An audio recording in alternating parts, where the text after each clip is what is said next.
Hi friends, மாடி தோட்டத்துக்கு கத்திரிக்காய் செடியை பார்க்க வந்தாச்சு. பூக்கள்லாம் பூத்து குட்டி குட்டி காயெல்லாம் வந்துட்டாங்க.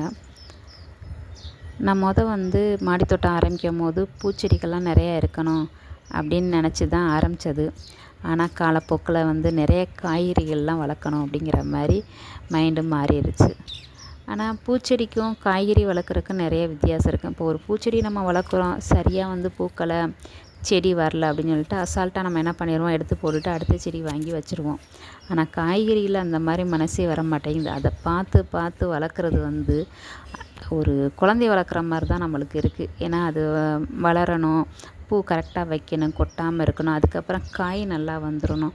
காய் வந்ததுக்கப்புறம் நல்லா டேஸ்ட்டாக இருக்கா, ஏன்னா அதோடைய சத்து வருதா அப்படிங்கிற மாதிரிலாம் நம்ம அதுகளை பார்த்து வளர்க்குற மாதிரி இருக்குது. நிறையாவும் தண்ணி ஊற்றிடக்கூடாது, கம்மியாகவும் தண்ணி ஊற்றிடக்கூடாது. உடனே டக்குன்னு வாடிடுவாங்க.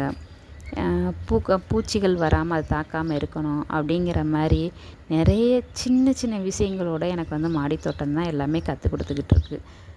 அப்புறம் அதே மாதிரி தொழு உரம் தான் போட்டேன். அதில் இருந்த விதைகள், ஏன்னா மாடு சாப்பிட்டு வெளியே வர்றதானே, அதில் இருக்க விதைகள்லாம் நம்மளுக்கு தர்பூசணி, பூசணிக்காய் அப்படிங்கிற மாதிரி நிறைய கிடைக்கிது. எனக்கு தெரிஞ்சு மாடித்தோட்டமே நம்மளுக்கு ஒரு பெரிய பாடம் தான். அதுலேருந்து நிறைய விஷயங்கள் நானே கற்றுக்கிட்டு இருக்கேன். இந்த பூ உண்மையிலே எந்த ஒரு யோசனையும் இல்லாமல் நம்ம அழகு செடி அப்படிங்கிற மாதிரி நினச்சி தான் வாங்கி வச்சேன். எனக்கு பேரோட தெரியல. ஆனால் இது பூத்ததுக்கப்புறம் தான் இந்த மாடி தோட்டத்தில் இவ்வளோ தேனீக்கள் வருவாங்களா அப்படிங்கிற மாதிரி எனக்கே ஆச்சரியமாக இருக்குது. அந்தளவுக்கு சுற்றி சுற்றி வந்துக்கிட்டு இருக்காங்க. பார்க்குறக்கு அவ்வளோ ஒரு அழகாக இருக்குது.